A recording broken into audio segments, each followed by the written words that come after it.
Believe we are good to begin, Your Worship. All right. I'd like to call this meeting to order at 10 o'clock on Monday, May 25th, 2020, for a special council meeting. And I will begin with a land acknowledgement.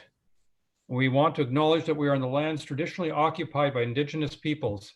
They continue to care for this land. They continue to shape the township of Georgian Bay today. And we want to show our respect. Hundreds of years after the first treaties were signed, they remain relevant today in guiding our decisions and actions. Megwitch. I'll have to ask if anybody has any declarations of pecuniary interest with our current agenda. I'm seeing heads go back and forth, so I'm going to presume that means no. And we'll go on to the first resolution in front of us, which reads, moved by Bocek, seconded by Cooper, be it resolved that council adopts a special agenda of May 25th, 2020 as circulated. All those in favor? And I'm seeing a fair number of hands, so I'll say that's carried. And now that we do that, we have a staff report from our CEO with regards to the coastal water testing proposal. Ms. Gunby, over to you. Excuse me, thank you. And I'm going to turn my video off as usual with this lovely internet connection. So I'll start this off by stating I am in no way a water quality or water testing expert. So I hope that we can have all the questions answered either from my report or from the submission that we received that Councillor Cooper gave us at the last meeting. And I'm hoping you all read the report, but there's a few things I just want to highlight from it. If council approves this funding to be given and the testing is done, the system cannot tell if it is animal or human waste. And the intent of this testing was never to replace the septic reinspection program. It's only going to be for this summer currently, but after, if granted, they will come back after 2 months and provide us with a report and any recommendation of any future testing that we could take on ourselves possibly. I rounded the number up a little bit because the amount that they asked us for was very, very specific. And I just find that hard to believe that's all it will cost. So I'm just putting a little bit of a buffer in there in case anything else comes up. And also there's data that will be collected that planning staff can use in our CGIS system. So those are the things I wanted to highlight from the report. Thank you. Thank you very much. Council, does anybody have any additional comments or any questions they'd like to ask? Councillor Cooper.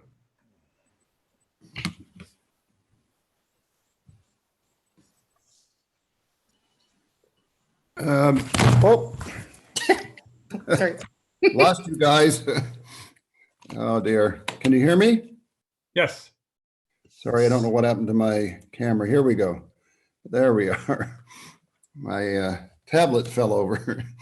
Yeah, fogged in this morning on Georgian Bay. So reaching you from out on the island, but I just wanted to thank Jessica for her report and the investigation that she has conducted. And I don't, like Jessica, I'm not an expert either on these matters, but I hopefully have been talking to some experts.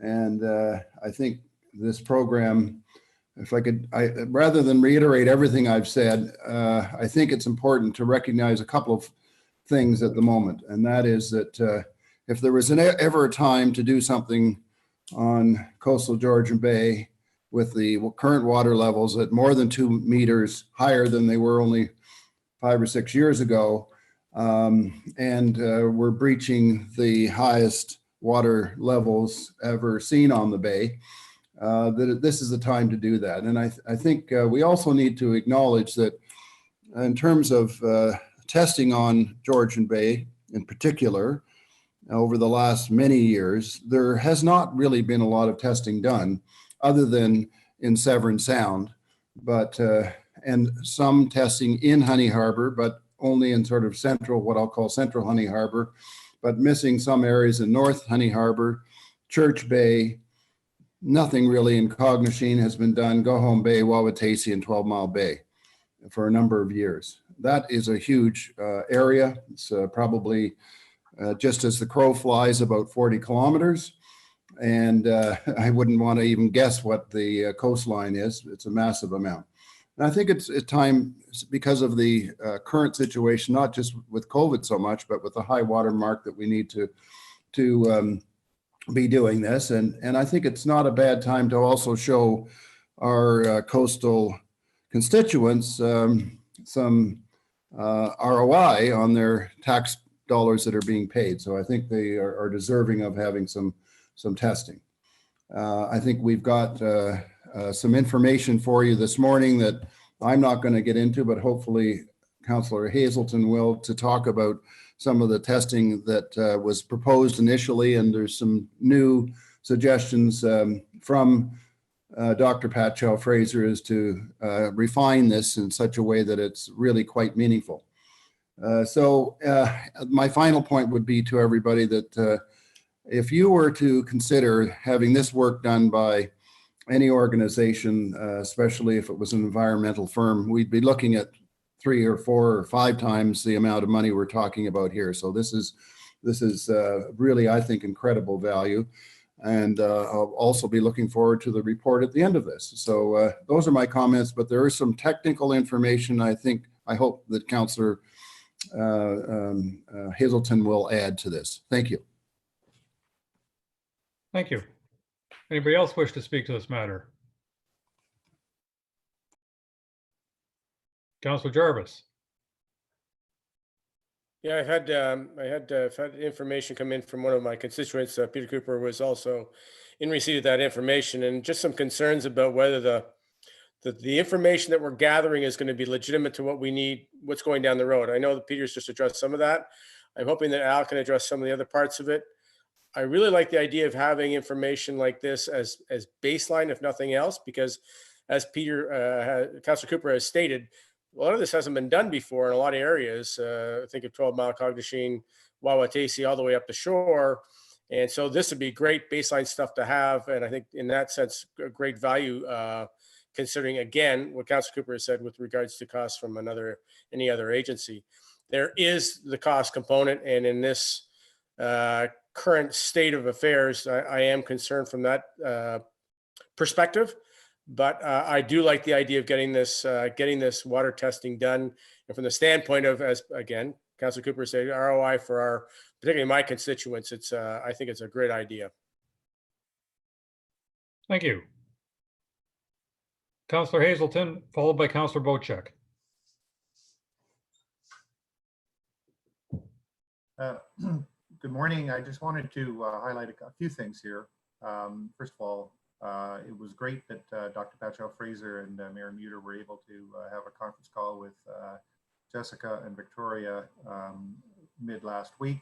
There have been probably many hours of conversations and emails spent over the last several days, including into late yesterday, to refine the program to provide more relevance and value to our township.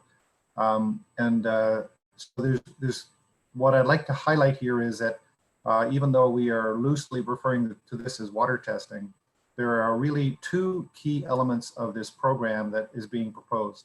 Number one is that the Dr. Pat Chow-Fraser's team, through the Georgian Bay Great Lakes Foundation, would conduct and customize a water testing program, including in situ water chemistry measurements and densities of fecal bacteria. That's the first key element. We'll call that simply water testing. And then in addition to that, provide McMaster University's Dr. Pat Chow-Fraser's wetland shape files containing digital boundaries of high marsh and low marsh vegetation in the coastal wetlands from low water levels of July 2002, and provide this for internal use within the township of Georgian Bay's planning department. So there's a lot of other things that I could speak to, but before I do, what I would like to do is ask our manager of planning what value she sees in these shape files and the mapping, if you will, of the marsh areas in Georgian Bay, and how that would help the planning department. Ms. Lemieux. Good morning, through your worship. I think it would be definitely valuable, especially when it comes to all the data that we've had to date is really information down from the province that's based on aerial imagery and things like that. So I think it would help further either confirm, areas that we already do know to be marshy or provide new areas. So I think just in the sense of just being more detailed and more exact with the data that we have, I think it's going to be a great benefit if council does choose to go forward. Thank you. Councillor Hazelton, you wanted to follow up, I imagine. Sure. So one of the things that we believe, and I say we, because Councillor Cooper and myself and Mary Muter and Dr. Pacho Fraser have been involved in many discussions on this, is we feel that there would be great value to the planning department. But let's get back to the water testing, if we can call it that simply. The program has evolved from the conversations that took place last week with staff. At that point in time, there was a focus on essentially testing for E. coli. What's important is that the device that Dr. Petro Fraser has acquired, a PDS device, is capable of handling much more advanced testing capabilities, including fecal enterococcus, which is a great term that nobody seems to understand, but the experts do. And it is a far more relevant indicator of concerns of water quality than simply E. coli. And Councillor Wienko was absolutely correct in our last conversation. If we were to only be focusing on E. coli, it is a very transient, easily killed element and or bacteria, and not a great representative of things that you would test for. So this the system is far more advanced. Dr. Petro Fraser is upgrading it to handle these advanced capabilities, and so that's I think a fairly important thing. And she's also choosing to do a little bit different type of testing. So rather than do the testing in some of the sites that have been previously identified, she's talking about doing testing of nearshore waters, up to about 32 tests per week, based on a selection of key areas of concern that would be identified not only by her expertise, but also agreed on with the researchers that are out there in the field and people and staff from the township. So I think that gives us a much greater input into the overall process. The testing for both E. coli and fecal enterococcus is particularly relevant for capturing where there may be septic systems or holding tanks that have failed and are perhaps leaching into the water levels because of high water levels or because of storm surges. So this will give us some fairly useful information. But let's think of it as a multi-step process. The first thing is you want to identify targets where there may be failures or concerns of potential failures. And then there is a need to do more advanced testing. And again, Councillor Wienko reiterated all this in our last conversation, that one test does not make a concern, but multiple tests do. And so the intention is to follow up where high test examples have taken place, and to be able to do additional testing of the waters that in that area. Excuse me. The intent is to also be able to capture some water samples that Dr. Pacho Fraser's students would then take back to some of the advanced testing capabilities that they have at McMaster University to test for other factors and to see where there are opportunities to correlate these advanced factors with the, we'll call it the more simple factors of of E. coli and fecal enterococcus that are being tested in the field. And again, all of this is particularly important, not only so that we understand what has been done, but because a lot of this is very much health related. The testing will not only be shared with the township, but also with a health agency to determine if there are any follow-up actions that may or may not be required.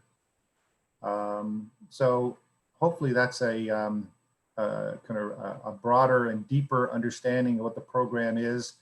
I think I can probably field additional questions if you're interested, but I'll leave it at that for the moment. Thank you. Thank you. Your report, of course, was quite consistent with the reports that we have read. Councillor Bochek, you had additional comments or questions? Yes, thank you, Mr. Mayor.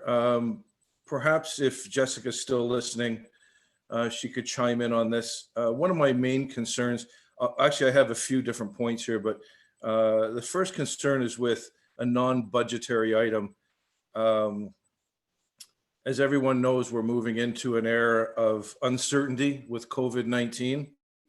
I don't think we've even touched the surface going into this, and already the township has incurred many costs to do with COVID-19 that were unbudgeted as well too, with the closing, reopening of launch ramps, et cetera, et cetera. My question to Jessica is, being this is a non-budgeted item and we're going to have to find the funds from somewhere, what do you predict the financial situation of our township is going to be in the next year, based on anything you've heard from the province or from other municipalities? Being in a state of emergency, are we going to be looking for funds due to the fact that people may be deferring their taxes, and we just might not have the funding to move forward with this at this time? So that would be the first part of my question. And if I can, through you, Mr. Mayor, get an answer from that and then have a supplement question afterwards. Ms. Dunby.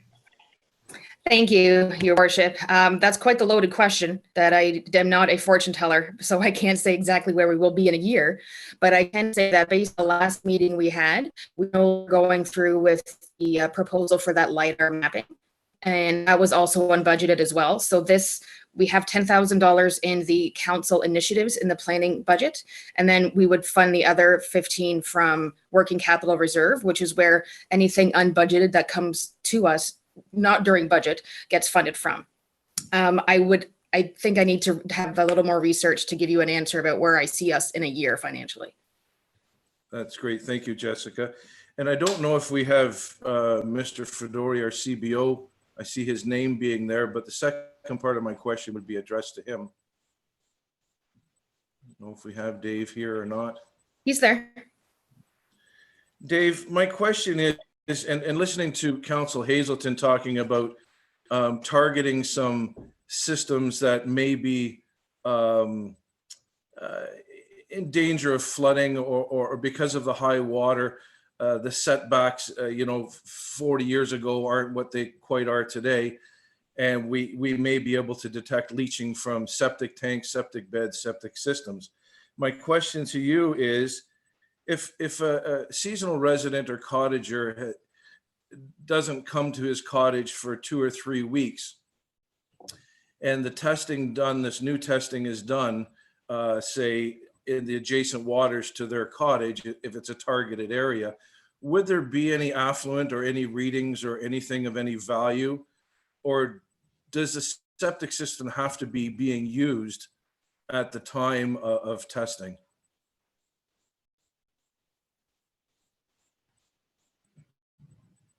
So your question's kind of there's two things. I don't know if the cottagers are fully using their properties now and the septic systems are up and running. And if the water did come up and they weren't being used, it's not the same as if it was under duress and being used, 7 days a week and a bunch of people. So it would all depend on the usage. I think you'd get a more accurate reading if it was being used all the time than if it was laying dormant. I think that's a great answer to the question, Dave, and not that I'm trying to rebut anything that's going on here. I just want to make sure that if we move ahead with this program, that there is some guidelines on when the testing should be done in certain areas, because there'd be no sense testing areas of cottages that aren't even going to be used this season because of the COVID-19. So thanks, Dave. I appreciate your answer very much. Okay. Councillor Douglas. Thank you. Actually, Councillor Bochek's covered a few of the items that I wanted to ask, but I do have a question for Mr. Fedori. Given that the water has risen so high and probably, or maybe, we don't know, compromising heights with certain septic systems, should they be failing under that, or with the way they're constructed right now? I mean, have we had complaints about this? I'm just kind of wondering if you're getting complaints about septics leaching, or has there been any major concerns?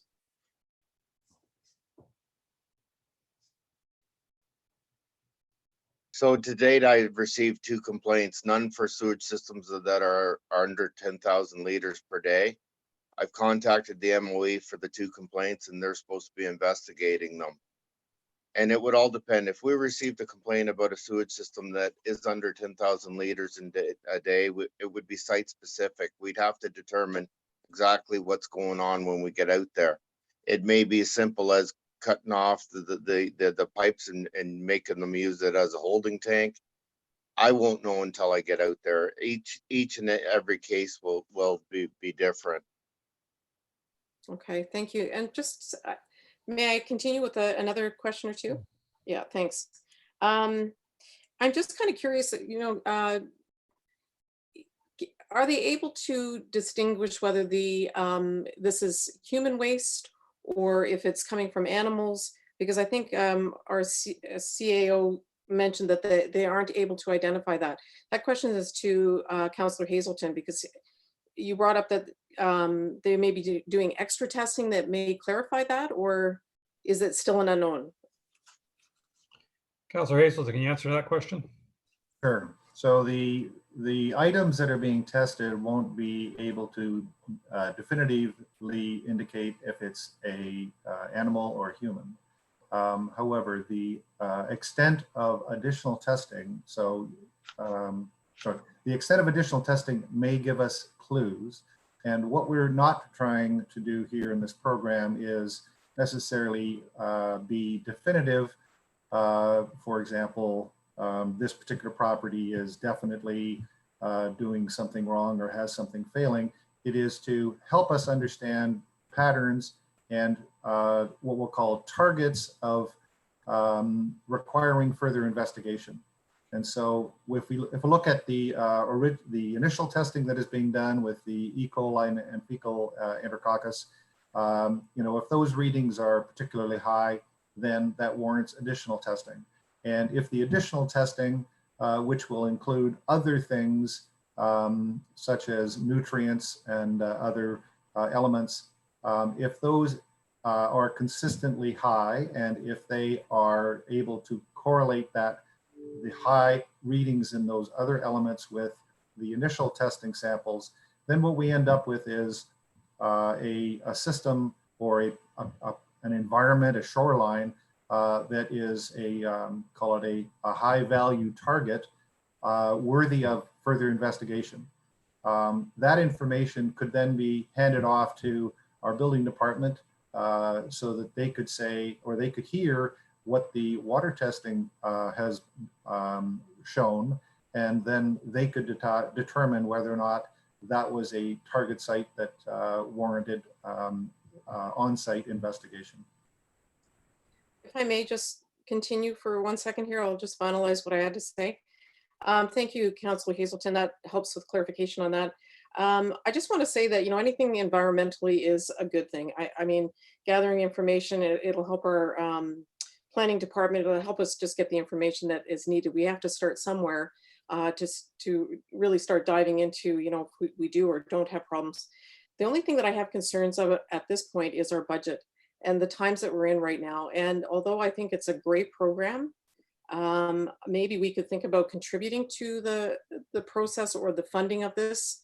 I'm just a little bit concerned that we're taking on something right now where we don't have definitive problems that we're aware of anyways, that are identified as being problems. I mean, this is a program will help us get some information, but if without targeting or with targeting, and how are we finding out which areas to target if we don't actually have reports? So I think anything environmental, like, don't get me wrong, I think this is a great program, and I would dearly like to see us start gathering as much information as possible when we can. But I'm a little bit worried about the times that we're in right now and whether, it's unbudgeted, and perhaps we could think about contributing part of the funding for this and have your associations in that area contribute the rest. Just a thought, but thank you for the information. Thank you. Councillor Yanko.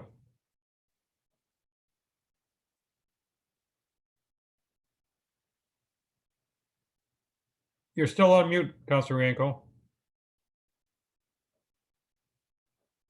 Okay, That's better. yeah. I appreciate the additional information that was provided. I'm concerned that there is some discussions that went on the last several days between some of the councillors and maybe Pat Fraser-Chow and so on, and we haven't been provided that information. So it would have been nice to have some more information if it was relevant and new that we could have had in the last couple of days. I'm getting the idea now that there's more than just bacteria being sampled. It wasn't quite clear from the presentations or the proposal we had that there was more chemistry that's going to be done. I am more interested in the chemistry than the bacteria, because I don't think you'll find any bacteria problems. When Carl Schaefer was doing work back in the 90s, he wasn't finding any high levels of E. coli anywhere he was sampling. And that's why he gave up the program, because he wasn't finding anything. And I think in this case too, you won't find anything, especially since the province has doubled the levels for swimming. It used to be 100 E. coli per 1,000 milliliters, and now it's 200 E. coli per 1,000 milliliters. And so getting to that level of 200 E. coli is a very difficult level to get at in order to postpone swimming. Say we've been doing this studies on the inland lakes for 22 years, and only twice have we exceeded the original 100 E. coli per 1,000 milliliters. So I doubt if we'll find any problems out in the bay, especially with a large volume of water and so on, that's therefore dilution and so on. So I'm really not interested in doing the E. coli, but if there is some chemistry being done, I can see some benefits to that. I can see some benefits to the wetlands, whatever that program is called. I can see some benefits to that particular program. So I'm kind of in the same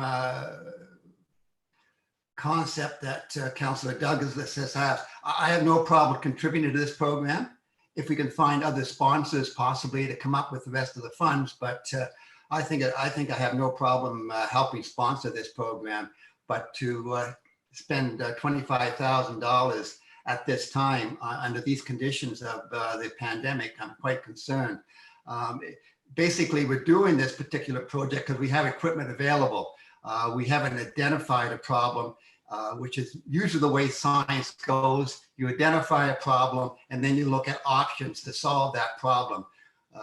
We're coming from the other end. We have equipment available. Let's try to use that equipment and get some information. So it's kind of a bit backwards the way we're approaching this particular study. But again, I think there might be some useful stuff coming out of it. So I'm more than willing to contribute to the program if we can find other sponsors. Okay, well, I'm gonna pipe up or pipe in or whatever the right expression is before we do a second round and take the vote. I find this program quite interesting, especially as it's been expanding. I think this is more than just water sampling when there's going to be reports done on the various wetlands, and which could be very useful for our planning department. And the fact that this program is expanding in the last week, and I imagine, knowing the people involved, will probably expand a little bit more while it's implemented. I think is actually, though unexpected, quite a good opportunity for us. I'm also quite conscious of the fact that Georgian Bay is at could possibly be at record high levels this summer, and if not record high, it's going to be darn close to it. It's certainly a record high for the spring, and I think collecting a lot of this data at this time is very useful and actually a good long-term investment, so that we will have a baseline. And I'm hoping that Councillor Wienko is absolutely correct, and that a lot of the E. coli readings will be well below even the old limit, let alone the new limit. But until we do the sampling again, we won't know if it's true. We also may learn from this that certain particular bays, the readings get significantly higher as the summer goes on, or not. I mean, this kind of information I think will be very useful. I also believe that it's actually good value for the dollars being spent, because I think of the expertise that we're getting, and that therefore I don't begrudge the money. And while I fully acknowledge that with this COVID-19 period, and we don't know how it's going to continue, we don't know this summer whether overall cottage use will be anywhere near what it has been in the past, or it'll be 75% of it. We don't know that, but I think nonetheless we can get good valuable information along the entire bay coast of our township, from which we can possibly do further studies, or possibly decide afterwards that we have less concern. I also think that we don't know how all these septic systems are going to perform this summer. Some of them are mighty close to the water, and this might give us some indication, or it might suggest that there's no concern. We don't know. So therefore, I find myself in favor of the program, simply because I think that we will learn a lot with this investment. And it's, certainly in my observations of the township over the past, I don't know how many years, there have been numerous investments that the township has made that were not in the original budget, because things come up during the year that weren't imagined at the time of the budget. So that aspect of it, I'm not that concerned about. So let's, I'm in favor of it, but I'm also willing to give council a second round. I'm going to encourage everybody not to repeat what's already been said, but if you have any additional comments or questions that may help each of us make our decision or our vote, here's your chance. I'm looking for hands. Councillor Jarvis, you came first, and I saw Councillor Bochek. I'll be brief. I want to try and avoid duplicating anything that's already been said, but I will inevitably, because I think this is one of those opportunities that dropped into your lap once in a lifetime, and I think we got to grab it while we can. It seems to me, based on the business I used to be in, that the best time to invest was when everybody else was not thinking of investing at all. So when things were in rough shape, and that's when you get these opportunities. And I don't think we'll get another one like this. And if for no other reason, a couple of the baseline testing is what I like the idea of, clearing the air on what the condition of the lake is in our area also. And then this wetland study will be an added bonus to it. So I think that's a really, really good idea. And again, echoing your comments, Mr. Mayor, it's one of those opportunities I think I'm very keen on grabbing. Thank you. Councillor Bochek.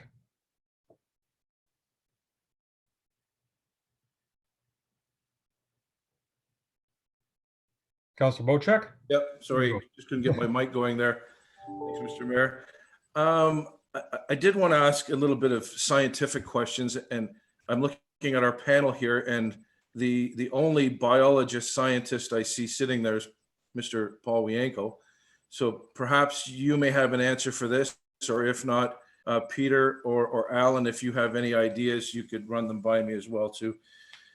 My concern originally was that this was going to be a test of water in areas where there was suspicion of problems with septic systems and E. coli. And the first thing that came to my head was, well, the town of Midland discharges 300,000 liters of raw sewage into the Georgian Bay every time there's a storm a heavy rainstorm and the system can't cope with it. Town of Penetang, Tiny Township, Tay Township, and Mashadash all have these overflows. They publicly state and put in the newspaper how many liters of raw sewage went into the water. But at the same time, the adjacent beaches to these sewage treatment plants never exceeded the 200 mark, and the beaches were left open all last year.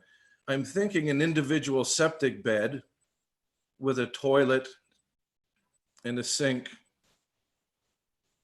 maybe 2 toilets and a sink, is no comparison to 300,000 liters of raw sewage that are being discharged quite often into this end of the bay. And that would be a huge concern of mine. Why are we not looking at that, or why is that not being addressed? But we're looking at little tiny septic systems on cottage islands. It's confusing to me.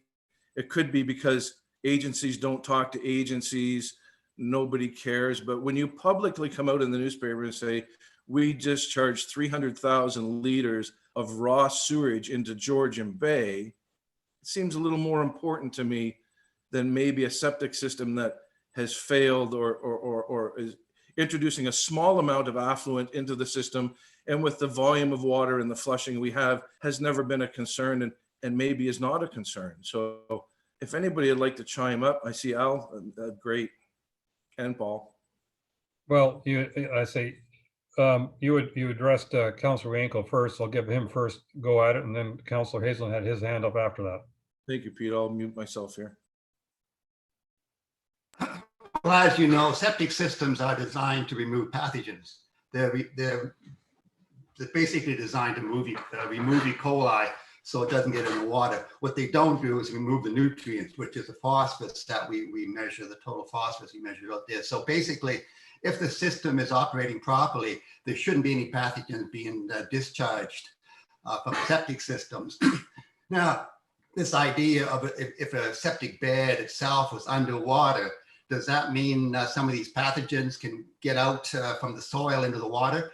I don't know. I don't think anybody knows if they can be released from the soil that easily and get into the water. What I would be more concerned about with the high water mark or the high water levels and the upflushing that's happening in the Great Lakes is basically the total coliforms, which is basically the result of sediments being drawn in from the lands and so on. So in our studies that we've done in the inland lakes, we have a lot of exceedances of the total coliforms in our area because of the after a good storm.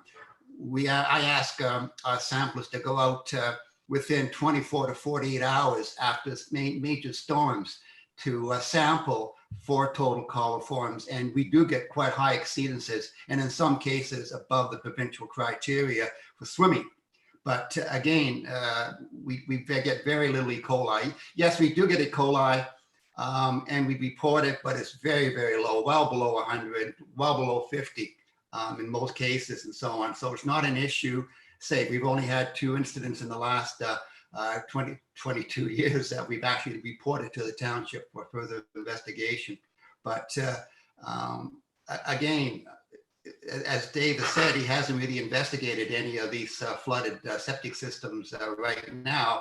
And again, I don't know if this flooding is going to cause E. coli to be released from the soils. Thank you. Councillor Hazelton. Sure. At the risk of giving you a little education session on septic systems, but I think it's relevant here. One of the things that's key about a septic system is that it is only designed to reduce biochemical oxygen demand.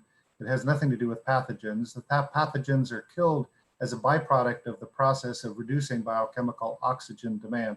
There's no, any class 4 or even a tertiary septic system is not designed to reduce pathogens.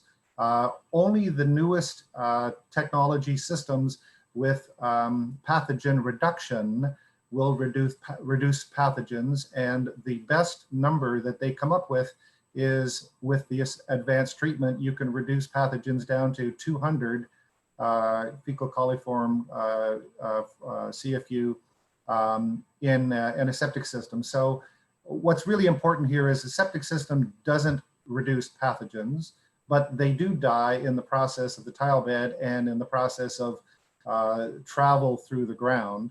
And Councillor Rienko is absolutely correct. E. coli are very fragile and die very, very quickly. But other things like fecal enterococcus do not. They survive the journey. And Councillor Rienko is also correct in that a septic system is not designed to reduce nutrients. And so one of the things that's very interesting about testing along a water line or a shoreline is that if you were to test for nutrients and were able to determine, for example, that there was a very high loading of nutrients in front of a particular property, and you were also testing for enterococcus, then you are quite likely experiencing samples that are being flushed out of a septic system for whatever reason, certainly high waters, rain, uprush, whatever. So there are a lot of interesting samples like that. But let me come back first of all to Councillor Bocek and your question about why do we sample or why do we care at all about a leaking septic system when we have towns that are dumping large volumes of raw sewage into the water? Well, first of all, if everybody dumped raw sewage into the bays in front of your property, we would be back in the dark ages where everybody was getting sick because nobody cared about sewage. So that's probably not a good strategy. But let me tell you that back in the early 90s, there was an extensive study done by Tom Bain doing boater bay studies, focusing only on the boater bays where boaters are allowed to dump gray water out of their boats. And he was able to do a very exhaustive test in many of the boater bays in Eastern Georgian Bay, with the results peer reviewed by another university. So he worked with one university to do all the testing and had it all peer reviewed. So this is all highly validated statistics. And basically on a Friday afternoon, the water in these boater bays, like Frying Pan Bay in Georgian Bay here, was reasonable and sort of safe for swimming in, but by Sunday evening or Monday morning, it was unsafe. And this was only because of the discharge from the boats discharging gray water in those boater bays. And so what we learned very clearly was that in some of the smaller bays up and down Georgian Bay, where you have a discharge or a leakage, in our case, discharge from a boat in gray water, although we have a gray water bylaw, we don't enforce it, so boats do discharge gray water, and that is a very significant problem when it comes to water quality. So it would make sense, certainly to me, if we know that in boater bays that the water becomes unsafe even to swim in after an extensive weekend of boater use, that we would want to have similar concerns made visible in other bays and other shorelines. And we have lots of bays up and down the eastern shoreline of Georgian Bay where there's limited flush and limited circulation. And the water, unless we have strong winds, can be mostly stagnant. And so any leakage of a individual septic system could have a significant impact in the water quality in that bay. So hopefully that's a helpful update there. Thank you. I see Councillor Cooper, I see Councillor Douglas, and I'm not sure who is first, so I'll go with Councillor Douglas.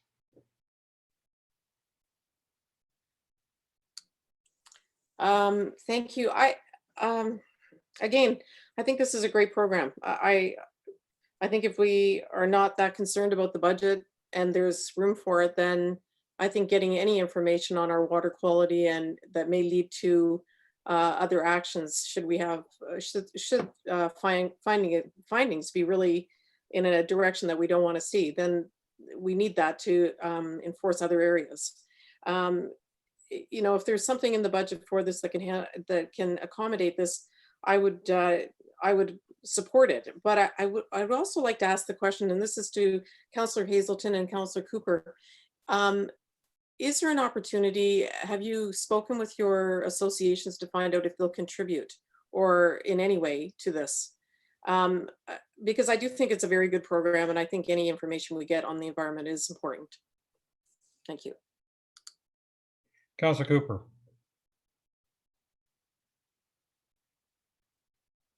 I'll try and respond to that in terms of the question that was just asked about cottage associations.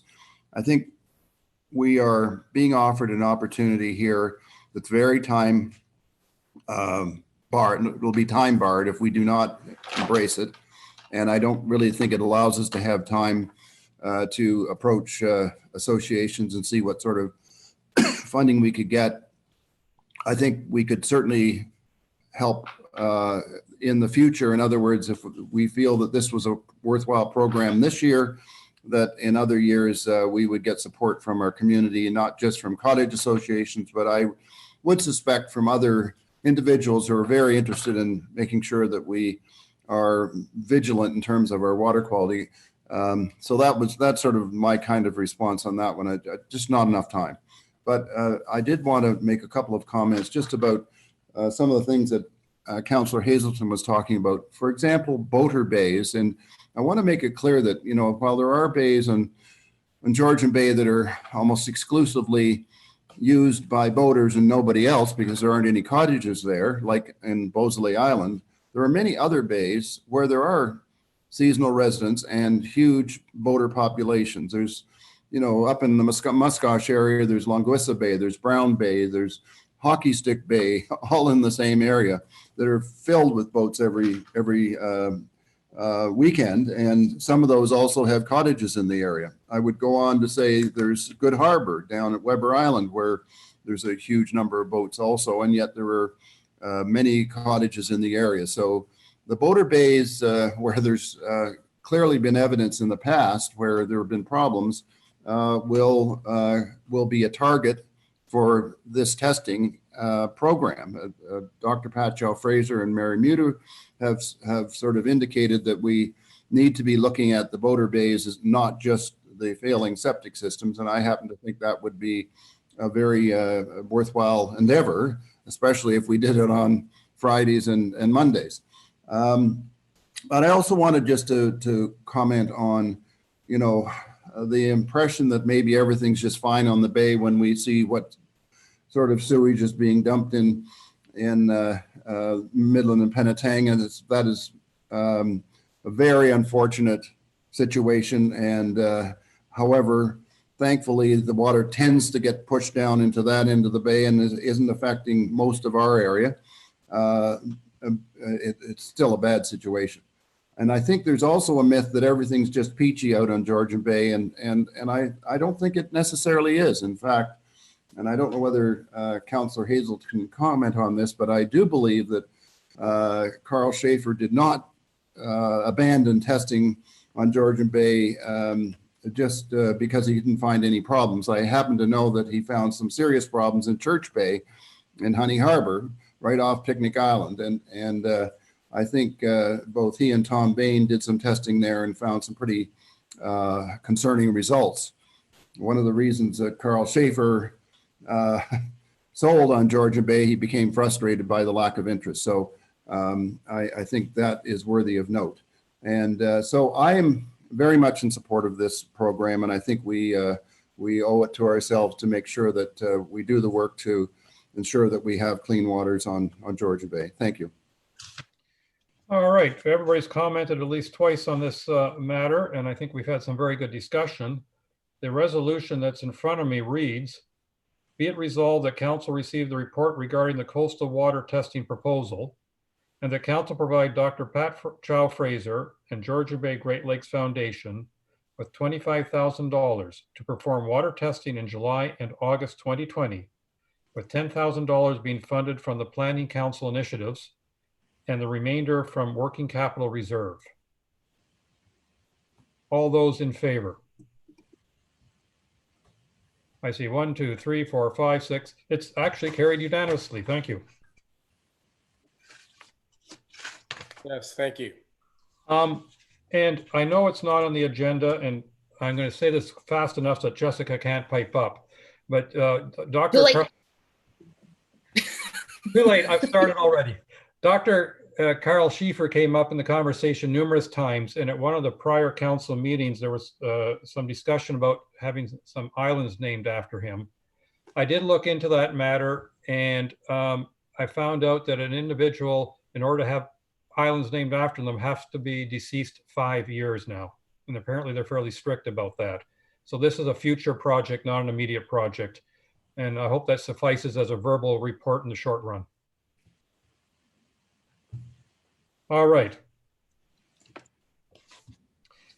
Now we just have the closing resolutions, namely, be it resolved the council adopts bylaw 2020-043, being a bylaw to confirm the proceedings of the May 25th, 2020 special council meeting. All those in favor? And that is carried unanimously. Finally, be it resolved the council does now adjourn at 10:51 a.m. until Tuesday, June 9th, 2020 at 10 a.m. or at the call of the chair. All those in favor? We are now unanimously adjourned. Thank you very much. And I appreciate everybody being part of this special council meeting and the what I consider fruitful discussion that we had. And hopefully we'll see you all one way or another soon.